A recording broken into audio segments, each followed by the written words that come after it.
double header video today. We're going to check out Geoff. Geoff used to work with Native Instruments via iZotope, and really dope dude. I mentioned him in my end of Native Instruments video or whatnot, and I just want to get into it. So we're going to go and check him out right now. Let's get it. Hey there, Geoff Manchester, Manchester Music. What up, Geoff? Welcome. When I heard the news that Native Instruments was filing for preliminary insolvency, I had to Google insolvency because bankruptcy I get, but anyway. Then, it felt like hearing that an old friend had gotten sick, and I was genuinely sad, and my first thoughts went to the friends that I still have there. But it also... So this is my first time watching this video, so if you don't mind, guys, I'm not going to speak too much outside of this right here. Made me realize I never really talked publicly. Oh, and here, where I would say I have the link in the description box, so we're going to check it out.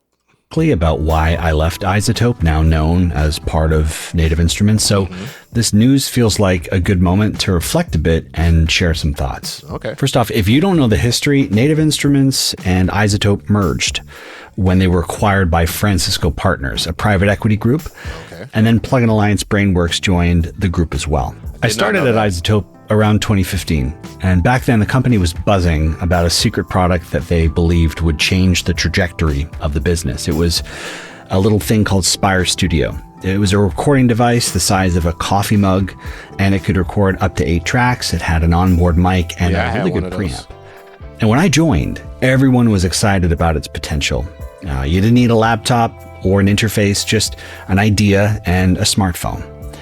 But I had doubts. For one, it didn't have a simple USB connection to move your tracks to a computer, and the mic was omnidirectional, whereas most vocalists, a key use case, prefer cardioid mics that focus on the source and reject room noise. Now that said, the promise of Spire was really powerful. Make music anywhere with few distractions. But years later, it failed. We gave everything we had. Maybe some thought a few more bells and whistles could have done the trick, but it just never landed with customers in a big way. So when the Native Instruments merger was announced, a company I love and respect, go watch old Manchester music videos for proof, hi McBenjamins, I was genuinely psyched. Maybe as psyched as the Spire team had been before I arrived at iZotope. The vision of the merger was simple and honestly exciting. What if two companies that covered the full spectrum of music creation joined forces? You'd have ideas that would start with Native Instruments tools, and then you'd finish them with iZotope tools in mixing and mastering. DSP would merge, creative teams would collaborate, and new products would fast-track creativity and keep people in the flow. I believed in it, but I also didn't have the same objectivity I had back when Spire launched and I was coming into the iZotope business as a relative outsider. And as the saying goes, sometimes it's hard to see the label from inside of the bottle. Now, let me be really clear. I'm not saying that that vision definitely failed for good or that its failure is the reason NI is where it is today. Even though I did work there for years after the merger went through and a lot of crazy stuff. And just, man, I guess I have to stop it. Just to give you an idea, they did send me Spire. I did a reaction video that did extremely well. It was talking about the actual video that I reacted to. It was them playing guitar, talking, and all this other stuff. And most of the stuff was like being recorded in Spire. And the quality was very good. It was a very good product that had a very good app, but it had, again, some of the downsides that he had mentioned. And the way I felt about it is that if they was going to do a little bit more updates and support it a little bit, that it would actually work. People would adapt it. And funny enough, different companies adapted similar things. Granted, the MPC Live 3 has probably one of the best microphones that I never thought they was going to put in it. And, there's some other ideas, one of them right here would be Plod.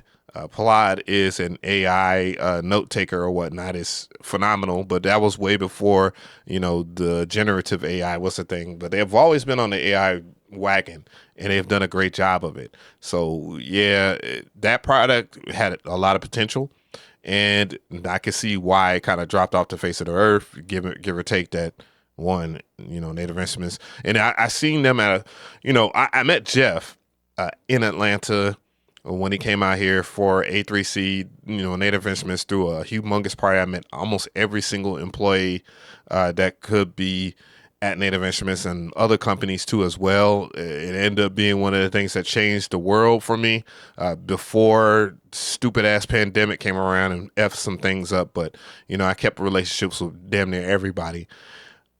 Boy, when I tell you that was like a product that had so much potential, and it just at the same damn time, dog, it just was not working because of, you know, people of use cases, not enough people investing in it, you know, just firsthand, not enough videos on it, just a lot of things that would help in that regard. And that's what I was talking about, like with Native Instruments in my original video. Marketing is just not their thing. They don't do that great. They didn't do it as good as what was led up to be. You know what I'm saying? They, you know, of course, they got the right kind of influencers, the ones that had a lot of traction at that time, and they were hot and up and coming. And bruh, they just dropped the ball when it came to certain things, when it comes to the educational side and concern side. Something that's overabundance if we're talking about a different company, but I'm not going to talk about them in this video. Happened. It's been over 2 years since I left, and so I genuinely have no idea what decisions led to this insolvency announcement. And anyone online claiming they do who doesn't work there is just guessing. Right. But I can't help wondering whether the promise of a true end-to-end workflow was harder to execute than it looked, or whether the turbulence of merging cultures and teams made it difficult to deliver on that vision. But I think we need to set all that stuff aside and talk about the financials for a second. Now, I'm not saying this out of pride, but before the merger, iZotope was profitable. Native Instruments was as well, and to my knowledge, Plugin Alliance Brainworks too. And now, half a decade after the merger, the whole thing is underwater. So let's go back to the time of the merger. I mean, I can see why they will be underwater. First of all, when we're talking about VST plugins, dude, new one comes out almost every other week. When I used to do reviews on plugins, dude, I used to have so much content because a new plugin came out every freaking week.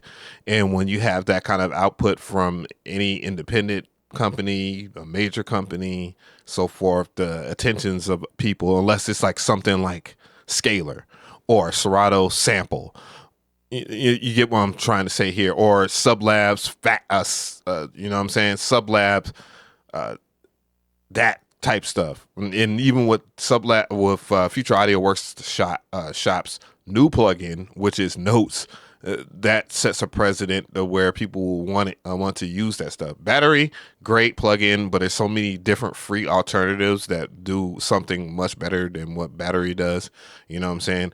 Massive was their huge, big, humongous hit and whatnot. Man, I take my mind. I take it back. I'm not gonna really do a whole entire watch the whole entire thing, but you know, I just wanted him to kind of weigh in with certain things, but.